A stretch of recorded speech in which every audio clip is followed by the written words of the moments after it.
तो ये हमारा संविधान का इंट्रोडक्शन हो गया। इसमें मेनली 3 बातें कही गई हैं। भारत का संविधान अपने आप में यूनिक है, क्योंकि हमने भारत के संविधान को कई देशों से बारोड किया है, फिर भी वो अपने आप में इसलिए यूनिक है क्योंकि हमने उसमें मॉडिफिकेशन करके, कुछ बदलाव करके उसे अपनाया है। भारत का संविधान है उसमें बहुत से परिवर्तन हुए हैं, और उसमें से मुख्य जो परिवर्तन हुए हैं वो 7वां संवैधानिक संशोधन है, 42वां संवैधानिक संशोधन है, 44वां संवैधानिक संशोधन है, 73वां संवैधानिक संशोधन है और 74वां संवैधानिक संशोधन है। तो जो 42वां संवैधानिक संशोधन है जो 1976 ईस्वी में आया था, उसको मिनी कॉन्स्टिट्यूशन या छोटा संविधान के नाम से भी जाना जाता है। शुरू से ही ये विवाद रहा कि भारत की पार्लियामेंट संविधान में परिवर्तन कर सकती है या नहीं कर सकती है। बाद में जो है केशवानंद भारती केस आता है 1973 ईस्वी में, और केशवानंद भारती केस में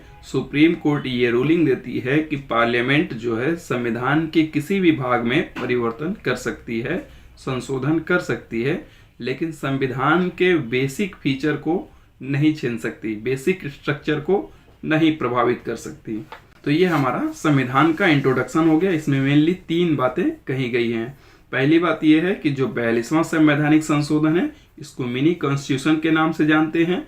जो केशवानंद भारती केस 1973 ईस्वी में आया था, उसी केशवानंद भारती केस से बेसिक स्ट्रक्चर का सिद्धांत आया है।